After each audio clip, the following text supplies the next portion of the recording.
balls to the wall with some crazy takes, and there's more. He's still daggering with some truth bombs here where he talks about Hillary Clinton. But like, they work for those 1,200 or whatever there is. They work for those people. They work for the people that literally dump shit into the water supply. If you and I dump shit into a water supply, we are fucking terrorists and we are going to jail for the rest of our lives.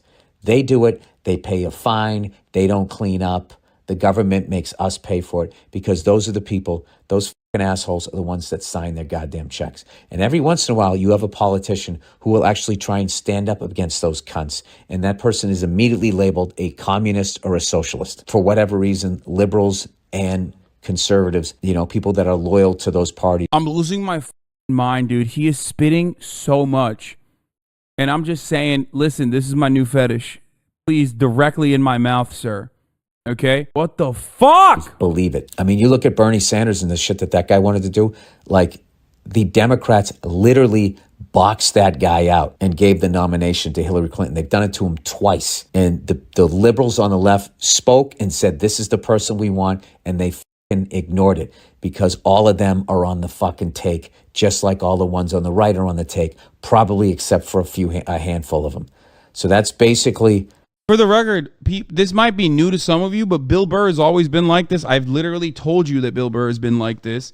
I've just never seen him I've never actually seen him like speak this openly about it, though, ideologically speaking. And he's always been like this. He's always talked about how like fucked up capitalism is without like mentioning capitalism as much, or socialism or communism.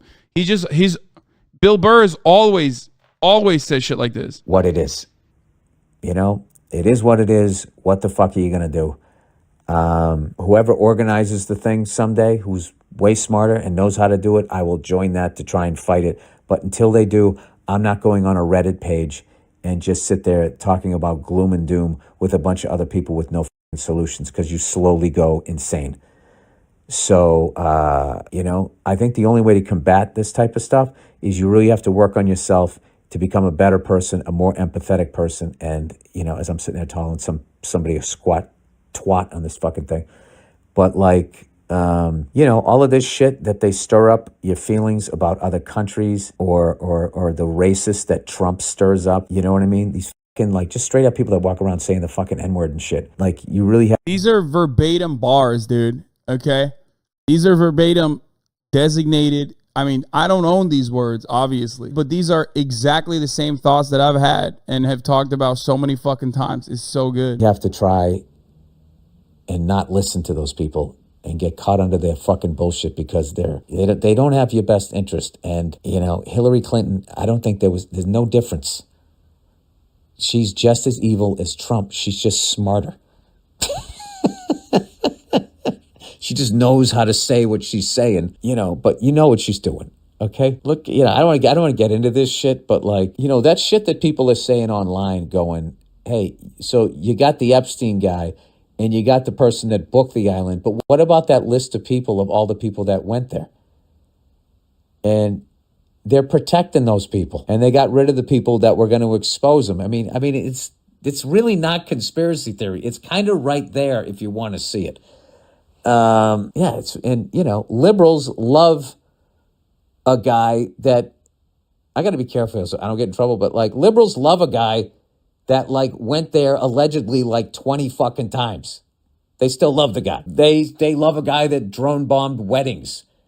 So like, I don't see them as liberal, progressive fucking people. I mean, he's blasting Obama too. People, especially men, tend to have their final ideological consolidation during the middle age crisis, and some take it with more dignity than others. And as a contrast between two people in the same profession going through the phase, you got Chappelle and you got Burr. I mean, I think Bill Burr is on his George Carlin arc, whereas Dave Chappelle went in the exact opposite direction and like heavily leaned into the mania that comes along with being deified. You know what I mean?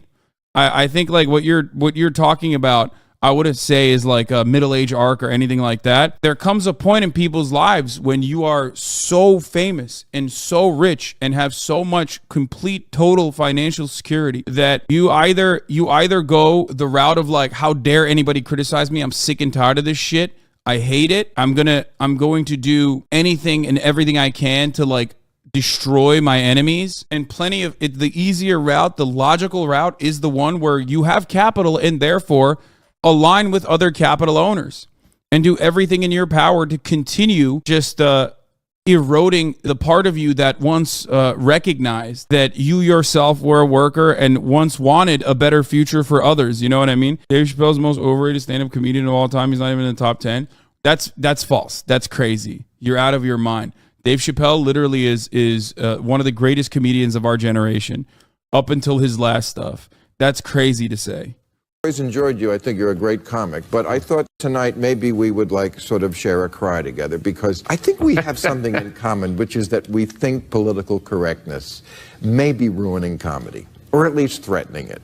Because I know you've had your problems with that, and you did a routine recently about how women like it rough, and then of course the internet police got all over you. Well, I gotta be honest with you, I didn't notice if that happened because I don't pay attention to it. I don't read comments. Happened. Yeah, they hated you. Yeah, but who did? The haters. This is my thing. Who? Like the 20 haters. people? Like 20 people with a hashtag can get like a news story going now.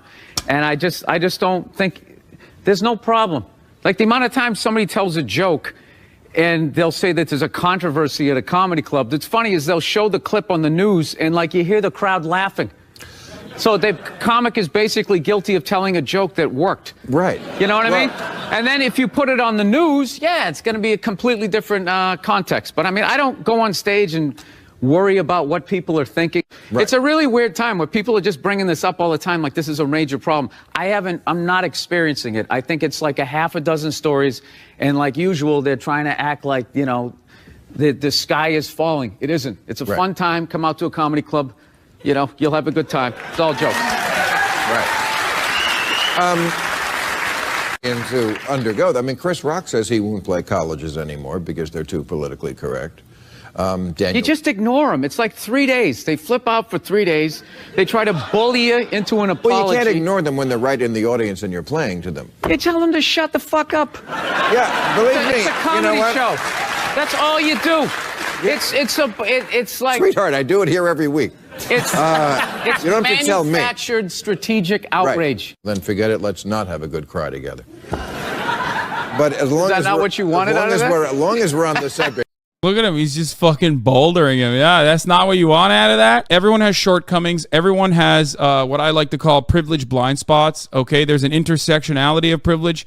Most of you don't recognize it. The best thing you can do is work on those privileges and recognize that sometimes you might have a blind spot for things. It's a fundamental part of my commentary and my belief system. Talk about it all the time.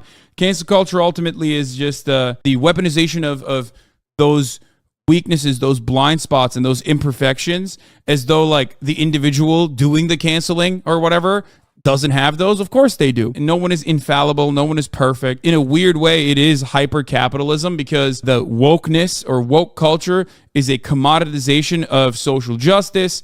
And it's the expectation that like individuals are supposed to behave like corporate brands. It's another way to dull political perspectives.